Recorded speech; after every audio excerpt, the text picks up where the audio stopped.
truly caused that behavior wasn't what we've always been told.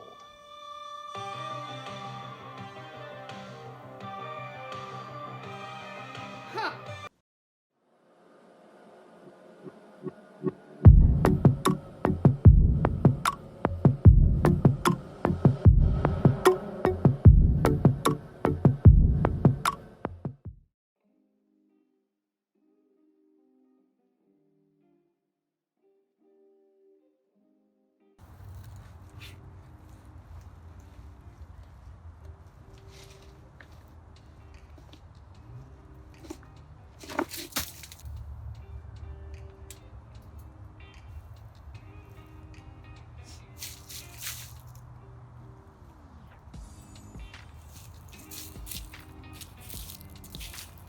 So, what is the nature of evil?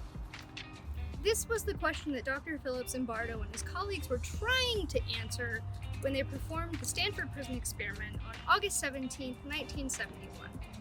The experiment consisted of 24 normal dudes who were then split into prisoners and guards, then placed into a simulated prison in Stanford University's psych department.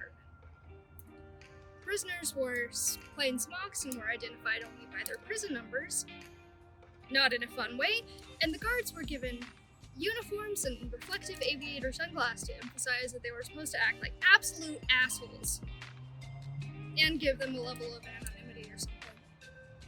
Anyways, the experiment, planned to last 14 days, was shut down after only 6 because of the humiliation and abuse the prisoners were subjected to by the guards.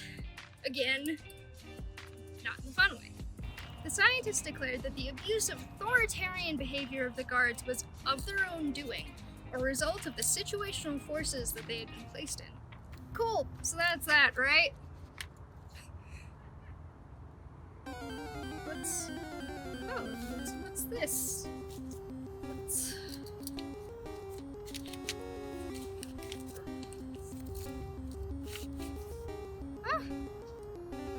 The term demand characteristics refers to an experimental artifact where participants form an interpretation of the experiment's purpose and subconsciously change their behavior to fit that interpretation. So clearly, the presence of demand characteristics would significantly alter the results of a study, right? Dr. Z, however, remains adamant that they were not present in the Stanford Prison Experiment despite significant evidence that proves otherwise.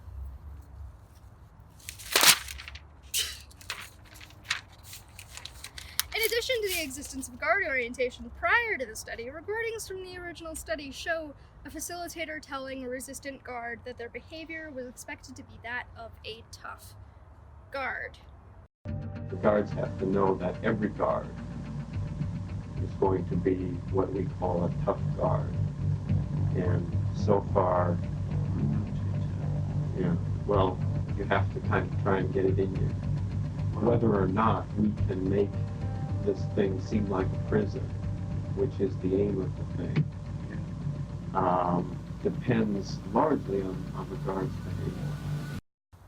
Well, that's not great, is it? I hope you're ready, because it's about to get a lot worse. Let's welcome the most notoriously abusive guard from the SPE, Dave Eshelman.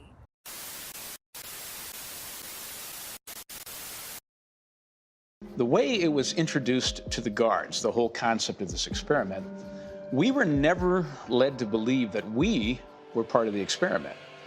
We were led to believe that our job was to get results from the prisoners, that they were the ones the researchers are really studying. The researchers were behind the wall, and we all knew they were filming, and we can often hear the researchers commenting on the action from the other side of the wall. You know, like, oh gosh, did you see that? Here, let's make sure you get a close-up of that, okay? So if they want to show that prison is a bad experience, I'm going to make it bad. I really believed I was helping the researchers with some better understanding of human behavior. Since it became clear that the conclusions Big Z and his teams came to didn't hold water as well as once thought, It was collectively decided that the only way to confirm their thesis was to recreate the Stanford prison experiment. This was done with a new independent variable, the presence of demand characteristics. However, they had to maintain the controlled elements of the original experiment. More specifically, they had to keep anonymity, depersonalization, and a power differential in the studies. All, however, supported the conclusion that it was role adoption rather than being a natural consequence of the situation that led to the inhumane behavior displayed by the guards. Because ultimately, When you tell people to be cruel, they'll do it if you tell them it's for a greater good. Right, so I edited those clips when I was first getting used to this platform. It gets better, just bear with me, okay?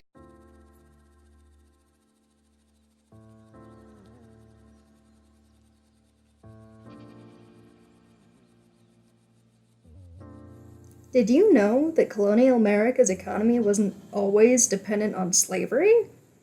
In fact, racism wasn't even super prevalent within the colonies up until the mid-1600s. And arguably, both of these staples of early American society are traceable back to one specific event, Bacon's Rebellion. prior to the rebellion, race was something that was kind of largely ignored by the lower class. Of course, this was only within the colonies themselves.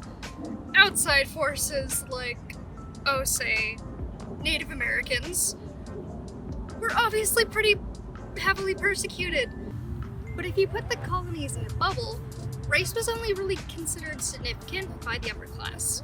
This was because before the Atlantic slave trade was really the basis for the American economy, labor was dependent on indentured servants.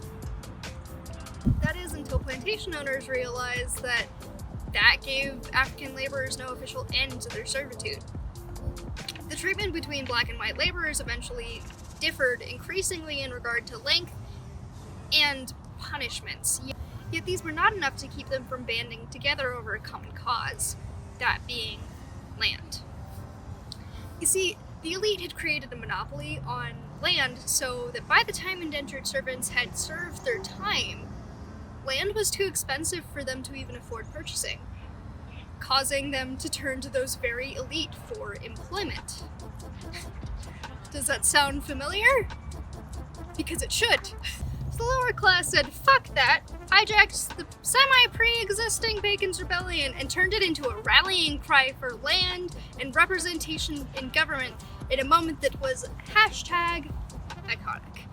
While the rebellion was unsuccessful, it did prove something to the plantation-owning elites, and that is that the divide between black and white laborers was not wide enough. As a united front, the lower class had too much power. So, action had to be taken to turn them upon each other, and in order to do that, they had to turn any non-white peoples into the other.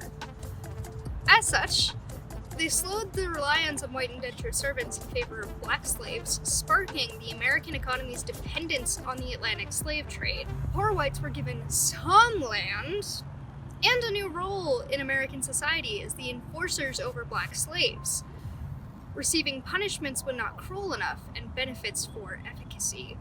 Clearly, this didn't go over well with the slaves, what with them being enslaved and all, and the animosity between the two groups became increasingly antagonistic.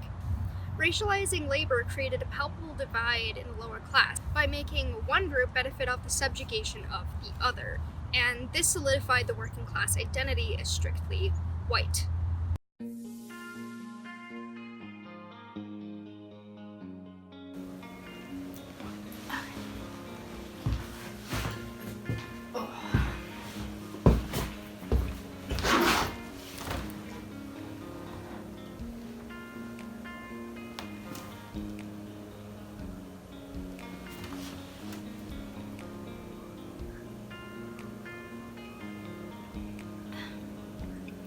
Both the Stanford prison experiment and the aftermath of Bacon's Rebellion. Yup. Both the Stanford prison experiment and the aftermath of Bacon's Rebellion rely not only on the transformation of part of a group into the other, but also on identification with the leading class.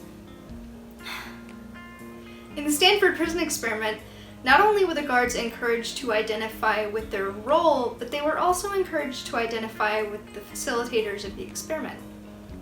During the SPE, Big Daddy Z had his own role in the experiment as not only the prison superintendent, but as one that was harsh towards the prisoners and overlooked the cruel actions of the guards.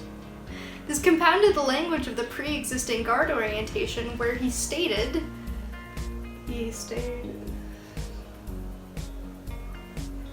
I don't have this written down anywhere,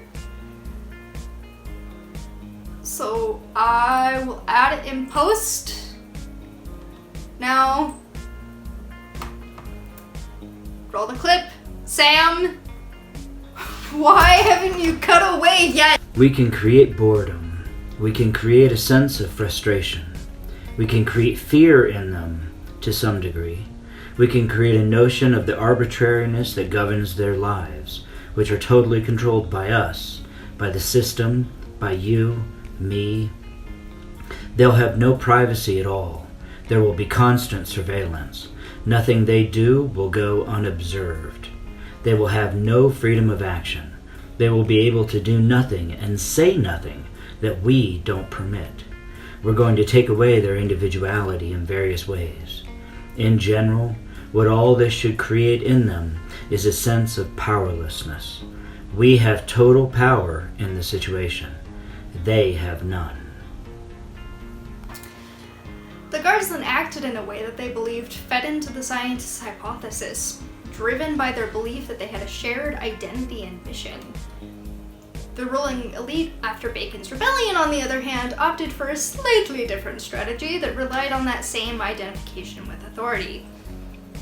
In essence, the ruling elite bought the support of the working class whites by offering them a few crumbs to make them believe that they were partners in the political system when they were not. Because of the racial divide in the lower class, poor whites identified less with poor people of color than with rich whites and were catered... Yeah.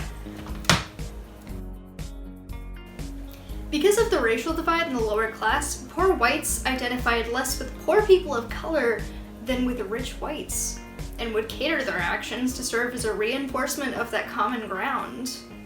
In addition to this, if white enforcers weren't harsh enough towards slaves, they would receive punishments themselves. Racializing of the class system made it so that those who were on the second rung of the ladder of power asserted a position of relative privilege.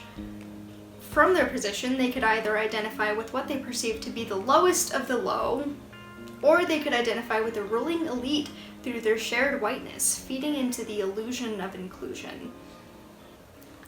Sure is lucky we don't have to deal with this kind of shit anymore, huh?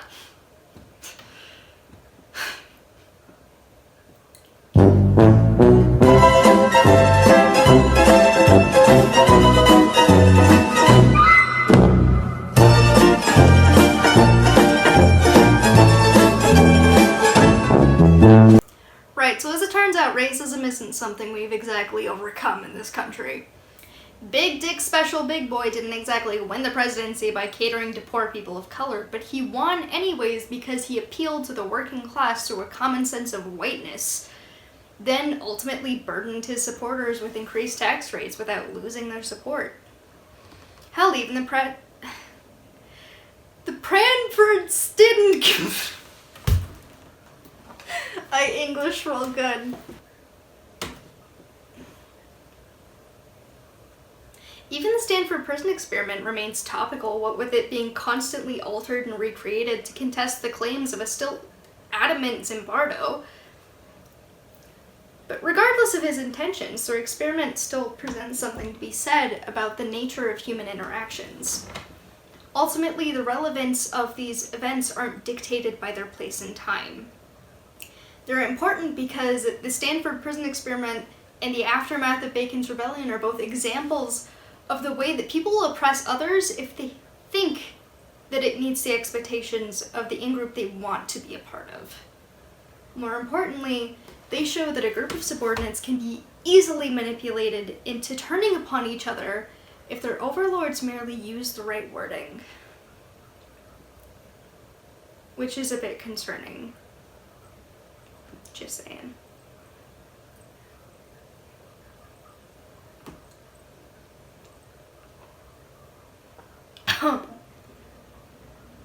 It wasn't tea.